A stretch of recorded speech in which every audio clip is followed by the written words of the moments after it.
संजीवनी health मंत्रा। नमस्कार दोस्तों, संजीवनी में आपका बहुत बहुत स्वागत। आज हम फिर से हाजिर हैं एक नए हेल्थ मंत्रा के साथ। दोस्तों, 21वीं सदी के इस दौर में हम बहुत कुछ पाना चाहते हैं। अपनी इच्छाओं और जरूरतों को पूरा करने के लिए रात दिन एक भी कर देते हैं। कम समय में बहुत कुछ पाने की चाहत ने ही हमें नई नई तकनीकों को ईजाद करने की प्रेरणा दी, जिसने हमारे जीवन में ढेर सारी सुख सुविधाएं तो मुहैया करा दी, लेकिन हमारे रहन सहन और खान पान को बिल्कुल बदल कर रख दिया, जो कहीं ना कहीं हमारे स्वास्थ्य पर भी प्रतिकूल असर डाल रहा है। आज के इसी बदलते परिवेश में मनुष्य को जाने अनजाने में फेफड़े से संबंधित रोगों से जूझना पड़ रहा है। जी हाँ दोस्तों, आप बिल्कुल सही समझ रहे हैं। आज हम बात करेंगे लंग कैंसर पर। क्या है लंग कैंसर और क्या है इसका निदान? आपके इन ढेर सारे सवालों के जवाब जानने के लिए हम आपको मिलवाएंगे तीनों पैथियों के विशेषज्ञों से और उनसे ये जानने की कोशिश करेंगे कि क्या है लंग कैंसर और क्या है इसका इलाज। लेकिन दर्शकों, उससे पहले आइए हम देखते हैं लंग कैंसर यानी फेफड़े का कैंसर होने का कारण और उस पर आधारित एक फीचर रिपोर्ट।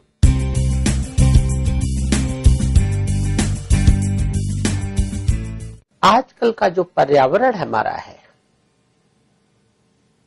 उसमें हम जिस माहौल में रह रहे हैं, हम मजबूर हैं बहुत सी ऐसी अनवांटेड गैसेस, धुएं की दुर्गंध और बहुत से एटमॉस्फेरिक जो भी विकृतियां हैं, उनको अंदर इनहेल करने के लिए। ये सबसे बड़ा कारण बन रहा है आज लंग कैंसर का। साथ ही साथ हम स्वयं ही अपने ही दुश्मन बन जाते हैं जब हम सिगरेट जैसे एक छोटी चीज के मोहताज हो जाते हैं कि उसको पिए बगैर हम रह ही नहीं सकते हैं।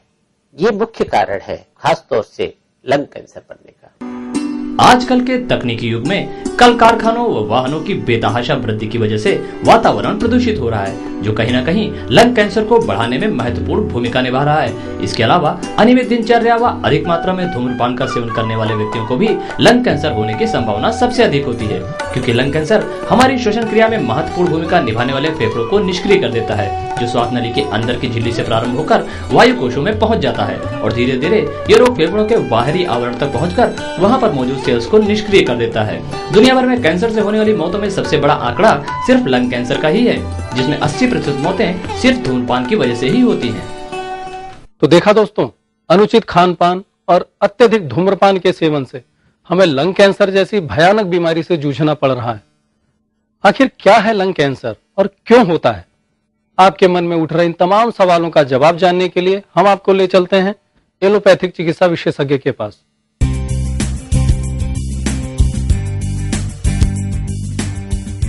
जी, खासकर ये उन लोगों के लिए ज्यादा जरूरी है जो लोग सिगरेट पीते हैं, क्योंकि आपने आमतौर पर देखा होगा कि जो लोग सिगरेट पीते हैं उनको खांसी आती रहती है।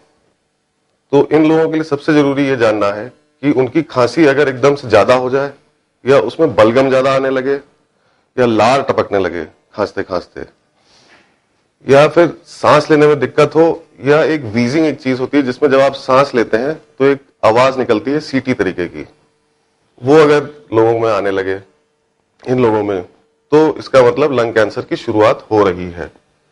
आमतौर से, सब में नहीं मगर आमतौर से। दूसरा, अगर उनके मुंह में जब खांसे हो तो खून आए, खून के कत्थे आए या खून आए हल्का फुल्का। कभी कभी ऐसा भी होता है कि ये सब चीजें नहीं होती हैं और लंग कैंसर बढ़ता रहता है अंदर और आदमी को खांसी और इस तरीके से चेंजेस नहीं आते हैं। तो लंग कैंसर और तरीके से इस तरीके से प्रेजेंट करता है कि उसकी एक प्रॉपर्टी होती है जिसमें वो अलग अलग बॉडी के अलग अलग हिस्सों में चला जाता है, जैसे कि बोन्स में, लिवर में, ब्रेन में। तो आदमी को एकदम से अगर अपने जोड़ों में दर्द होने लगे या हड्डियों में दर्द होने लगे तो उसको उसी समय जाके अपना चेकअप कराना चाहिए कि क्यों हो रहा है।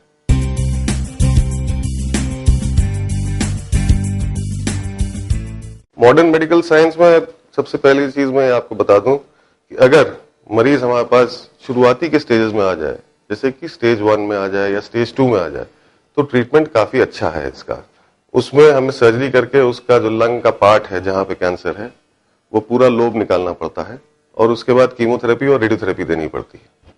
उसके पहले आमतौर से हम लोग इन्वेस्टिगेशंस कराते हैं जिसमें CT scan, bronchoscopy, x ray chest और भी तरीके के बोन स्कैन्स, ये सब कराने पड़ते हैं।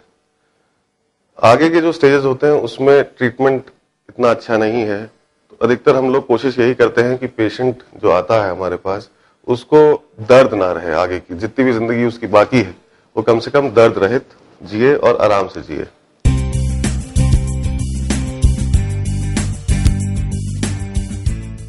हाँ, अगर ऑपरेशन कंप्लीट रिसेक्शन नहीं करा है तो ये देखा गया है कि काफी मरीजों में फिर से ग्रोथ बन जाती है, या फिर क्योंकि ये जैसा मैंने आपको पहले बताया कि इस कैंसर की स्प्रेड होने की बहुत जल्दी स्प्रेड होता है ये, तो अगर लिम्फ नोड छोड़ दिए गए हों तो उन लिम्फ नोड जो छोटी छोटी गांठें होती हैं उनके अंदर फिर से कैंसर पनप सकता है और आदमी को फिर से वो कैंसर हो सकता है। तो इसीलिए जो भी आदमी अपना ट्रीटमेंट कराए उसको पूरा ट्रीटमेंट कराना चाहिए। ये नहीं सोचना चाहिए कि बस अब सर्जरी हो गई तो मेरा काम हो गया, नहीं, उसको कीमोथेरेपी और रेडियोथेरेपी, सब इसको मल्टी मोडालिटी ट्रीटमेंट कहते हैं, वो कराना चाहिए।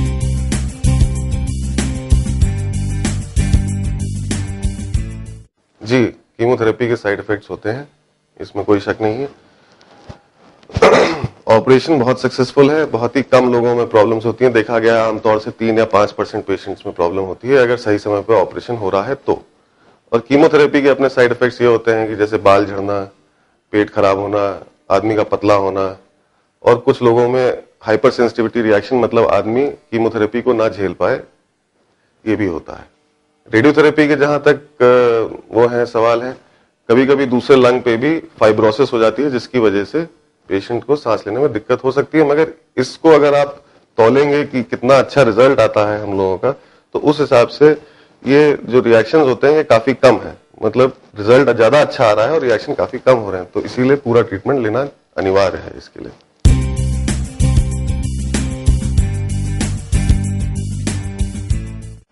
अगर अर्ली स्टेज में पेशेंट आता है, जैसा कि मैंने आपको अभी बताया, तो मेरा ये मानना है कि काफी सक्सेसफुल है इसका ट्रीटमेंट।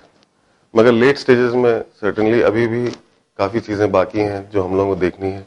जैसे आजकल लंग ट्रांसप्लांट पर रिसर्च चल रही है, मगर अभी पूरी तरीके से उसको स्टडी नहीं किया गया, शोध नहीं हुआ उसके ऊपर। जी, मैं लंग कैंसर के पेशेंट्स के लिए यही बताना चाहूंगा कि जिंदगी अभी बहुत बाकी है, आप अपनी हिम्मत ना हारें। सबसे पहली चीज ये है कि सिगरेट छोड़ें। तो दर्शकों, अभी हमने जाना किस प्रकार से एलोपैथिक चिकित्सा में लंग कैंसर का इलाज किया जाता है। अब हम आपको ले चलते हैं एक ऐसी चिकित्सा पद्धति की ओर जिसे मीठी गोली के नाम से जाना जाता है। जी हाँ, अब हम आपको ले चलते हैं होम्योपैथिक चिकित्सा विशेषज्ञ के पास और उनसे ये जानने की कोशिश करते हैं कि क्या है होम्योपैथी में लंग कैंसर यानी फेफड़े के कैंसर का इलाज।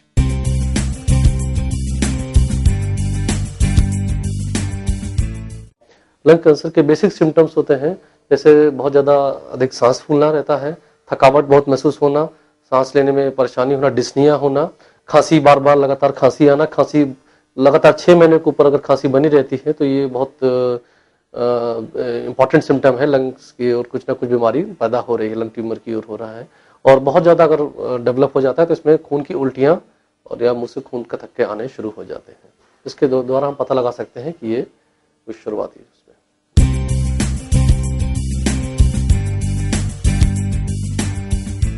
और इसमें लंग कैंसर को जो शुरुआती स्टेज 1 जिसको कहते हैं, इसमें अगर ये पता लग जाता है तो इसमें हम लोग के यहाँ बहुत कारगर दवाएं हैं जिससे इसको आगे बढ़ने से रोका जा सकता है। जैसे हम लोग के यहाँ हाइड्रेस्टिस है, हाइड्रेस्टिस मदर टिंचर्स है, कॉड्रेंगो है, और कुछ कॉन्स्टिट्यूशनल मेडिसिन भी हम लोग कभी यूज करते हैं जिससे इसको प्रोलिफरेट होने से बचाया जा सकता है, उसको काफी हद तक काबू में किया जा सकता है। बिल्कुल बिल्कुल, उसमें है हम लोग के अच्छी दवाएं हैं जिसके थ्रू हम इस जो 3rd या 4th स्टेज के पेशेंट्स हैं उनको काफी अच्छा हद तक आराम पहुंचा सकते हैं। और जो इस तरह के पेशेंट आते हैं वो कीमोथेरेपी और रेडियोथेरेपी के बाद आते हैं, उसके बाद भी जो उसके साइड इफेक्ट्स हैं उनको हम लोग काफी हद तक नलीफाई कर देते हैं। और दवाओं के साथ साथ रहने में कम से कम पेशेंट्स को जब तक लाइफ रहती है काफी सुकून आराम रहता है, मतलब सिम्टम्स को बहुत ज्यादा और बढ़ने नहीं देते हैं, मतलब एक आरामदायक जिंदगी जब तक है बसर कर सकता है।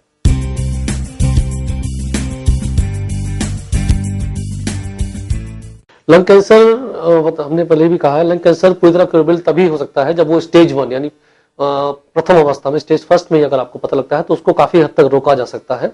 और अगर जब स्टेज 2 या स्टेज 3 की ओर जब वो डेवलप कर जाता है तो उसको हम लोग का प्रायोरिटी होती है कि पेशेंट को आराम पहुंचाना, उसको ज्यादा बढ़ने से रोकना, ये रहता है। और इसमें अगर स्टेज 1 में पता लगा तो इसमें अच्छी दवाएं हैं, इसको काफी हद तक इससे काबू किया जा सकता है। इसमें भी शोध कार्य चल रहे हैं। हम लोग का जो रिसर्च सेंटर है, कुशी homeopathic clinic and research centre, इस पर काफी अच्छा वर्क कर रहा है और इस पर हम लोग को आशा है कि अच्छे परिणाम उपलब्ध होंगे। होम्योपैथिक चिकित्सा के माध्यम से ये है कि अगर कोई डायग्नोसिस होता है, आप शुरुआती स्टेज में ही, शुरुआती दौर में ही अगर आप साथ साथ होम्योपैथिक चिकित्सा और पद्धतियों के साथ शुरू कर सकते हैं तो इससे बहुत अच्छा उत्कृष्ट परिणाम आ सकते हैं। और इस पर लगातार शोध चल ही रहा है हम लोग का बहुत अच्छा, और इसमें अच्छे रिजल्ट्स भी आ रहे हैं। तो शुरुआती स्टेज में अगर इसका ट्रीटमेंट करते हैं तो काफी हद तक हम एक उज्जवल भविष्य की ओर कामना कर सकते हैं इसमें पेशेंट्स के लिए। तो दोस्तों, अब तक हमने जाना 2 अलग अलग पैथियों में लंग कैंसर का ट्रीटमेंट। अब हम आपको ले चलते हैं एक ऐसी चिकित्सा पद्धति की ओर जिसका उद्देश्य ही है स्वस्थ के स्वास्थ्य की रक्षा करना और रोगी होने की दशा में उसका संपूर्ण इलाज। जी हां, आप बिल्कुल सही समझ रहे हैं। अब हम आपको ले चलते हैं आयुर्वेदिक चिकित्सा विशेषज्ञ के पास।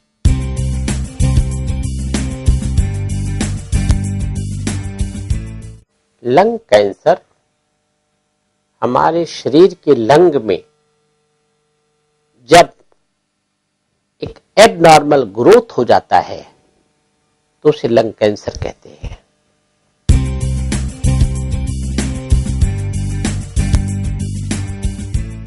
लावण्य में लंग कैंसर का इलाज करने के पहले हम उसका आयुर्वेद के हिसाब से उसकी पूरी डायग्नोसिस करते हैं। उसकी दोष की क्या विकृति है, उसकी धातु में क्या विकृति है, उसके स्रोतस में क्या विकृति है, उसकी अग्नि की क्या विकृति है, उसके मल की क्या विकृति है। इन सारों चीजों को आधार बना करके पूरी डायग्नोसिस करने के बाद उसका पहले उसका क्या एक हिस्ट्री क्या रही है, आज की तारीख में उसके सिम्टोमेटिक प्रॉब्लम्स क्या है, उसको प्लूरल इन्फ्यूजन हुआ है कि नहीं है, इन सारी बातों को जानने के बाद उसके अंदर नेक्रोसिस हुआ है कि नहीं है, इन सारी बातों को जानने के बाद तब हम उसका पूरी तरीके से एक मैनेजमेंट तैयार करते हैं। और उसके बाद जरूरत होता है पंचकर्म में हम मुख्य रूप से इसमें बमन और बस्ती इनका हम प्रयोग करते हैं, साथ में बिमलेपन का प्रयोग करते हैं। और जैसा मरीज की कंडीशन होती है उसके हिसाब से उसका पूरा ट्रीटमेंट देते हैं। अगर उसके फेफड़े में पानी भर गया है तो फिर हम आधुनिक चिकित्सा के माध्यम से हम उसका पानी तब तक निकलवाते हैं और साथ में देखते रहते हैं उसके फेफड़े के पानी का वाइप्सी करा करके हम पता करते हैं कि अब इसके अंदर मैलिग्नेंसी अभी है कि नहीं है। और उसके बाद उसकी चिकित्सा और आगे तक कंटिन्यू रखने के बाद फिर जब देख लेते हैं कि उसके सारे सिम्टम खत्म हो गए हैं और वो जड़ से ठीक हो चुका है, तब उसकी चिकित्सा हम बंद करते हैं।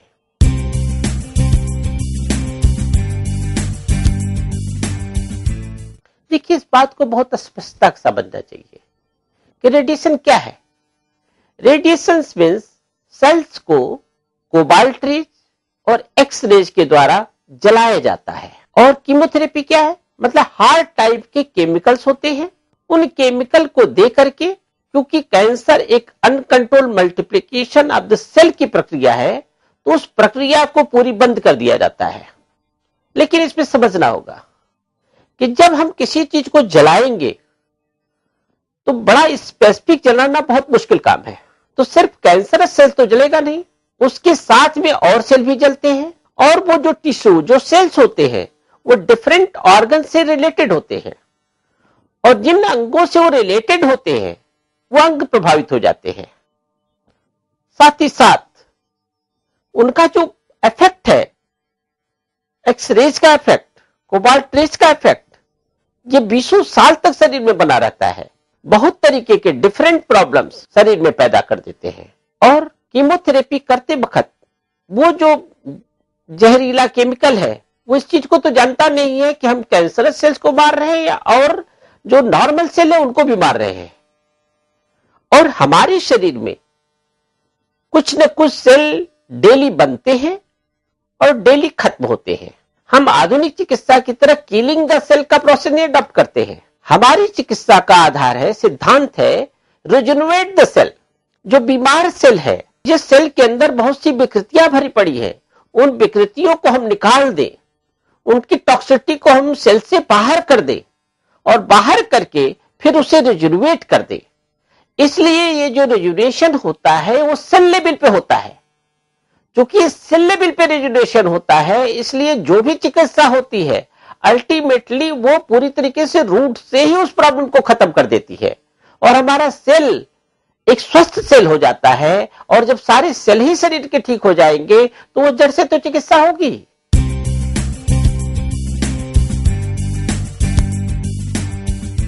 हमारी चिकित्सा के द्वारा किसी भी अंग के जो टिश्यू हैं, जो सेल हैं, उनको हम रिजुनवेट कर देते हैं। उसके अंदर जो विकृति है, जो बीमारी है, उसके कारण को निकाल करके बाहर कर देते हैं। इसलिए लावण्य में कैंसर का इलाज, खासतौर से लंग कैंसर का भी इलाज पूरी तरीके से जड़ से संभव है। प्रॉब्लम कहां आती है? प्रॉब्लम तब आती है जब प्लूरल इन्फ्यूजन बहुत ज्यादा बढ़ गया हो। प्रॉब्लम तब आती है जब पूरा लंग ही सड़ गल करके खत्म हो गया हो। ऐसे भी स्टेज में कैंसर यानी uncontrol multiplication of the cell की जो प्रक्रिया है उस स्टेज में भी रुकती है। लेकिन जो अंग ही सड़ गल करके खत्म हो गया है, उस अंग को हम बचा पाएंगे कि नहीं बचा पाएंगे, ये स्पेसिफिक होता है, सब्जेक्टिव होता है।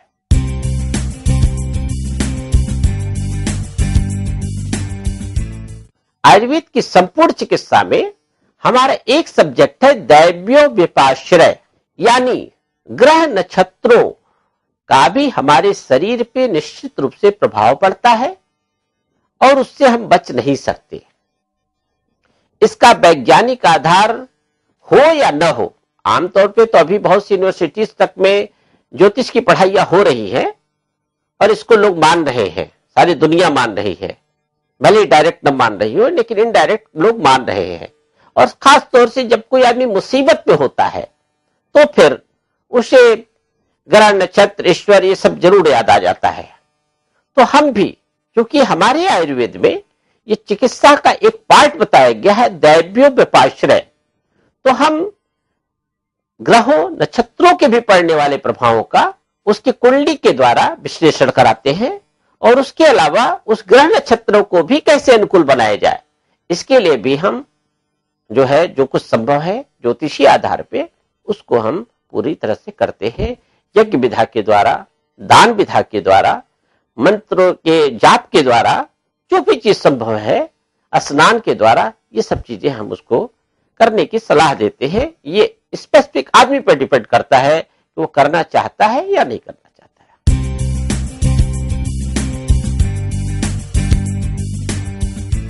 लंग कैंसर के रोकथाम के लिए सबसे जरूरी यह है कि जब भी इस तरीके की, जैसे आपको सांस से लेने जैसी कोई भी प्रॉब्लम हो और वो प्रॉब्लम अगर रेगुलर बनी रहती हो, कभी कभी होता है कि खांसी हो गई, जुकाम हो गया, इस तरीके की प्रॉब्लम आई और 2-4 दिन रहने के बाद वो खत्म हो गई। लेकिन अगर इस तरीके की प्रॉब्लम आपको परमानेंट रहती है, आपके सीने में दर्द आपको परमानेंट रहता है, क्योंकि देखिए 3 चीजें हैं। एक तो किसी भी तरीके का शरीर के अंगों में सूजन, ये बता रहा है कि जो हमारा स्ट्रक्चर है उसमें कहीं ना कहीं कोई एब्नॉर्मलिटी आई है। और अगर कहीं पेन है तो वो भी बता रहा है कि something is not good in the that one structure, that one body system. तो इसलिए जब भी इस तरीके का कोई पेन या कोई सूजन या उसकी रिफ्लेक्शन की वजह से खांसी, आपको दमा की प्रॉब्लम, इस तरीके की चीजें परमानेंट अगर रहती हो, महीनों रहती हो, सालों रहती हो, तो इसके कैंसर बनने के कारण होने की एक संभावना रहती है।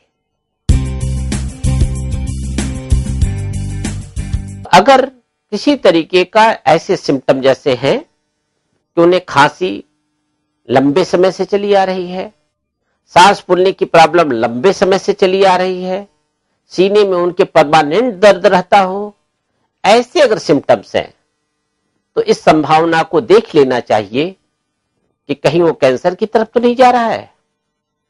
अगर फेफड़े में पानी भरा है तो उस पानी को सिरिंज से निकाल करके देख लेना चाहिए कि कहीं वो कैंसरस तो नहीं है। और अगर ऐसी किसी तरीके की जांचों के बाद पता चला है कि कैंसर है, तो फिर अब रेडिएशन कीमो कराने की कोई जरूरत नहीं है, क्योंकि अब uncontrolled multiplication of the cell की प्रक्रिया आयुर्वेद की चिकित्सा के द्वारा जो लावण्य ने किया है उसके द्वारा पूरी तरीके से ठीक होता है।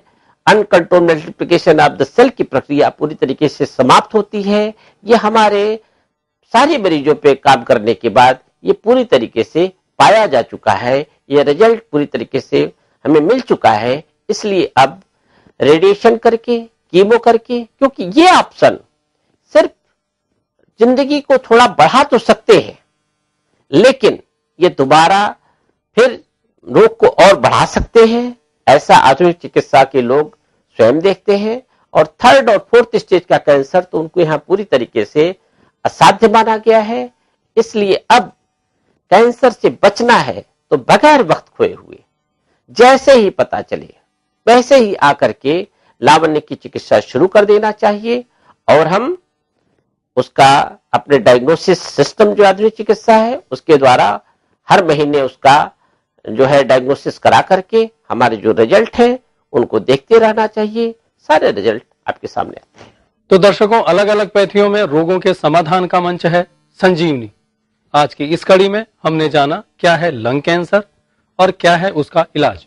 क्योंकि दर्शकों, कई बार सही डायग्नोसिस नहीं होने के कारण मरीज को अपनी जान से भी हाथ धोना पड़ जाता है और हमारे मन में एक मलाल सा रह जाता है कि इस पैथी के बारे में काश हमें पहले पता चल गया होता। दोस्तों, आपकी परेशानियों को हम यूं ही दूर करते रहेंगे, लेकिन फैसला आपको करना है कि आखिर किस पैथी में है स्वस्थ रहने का खजाना।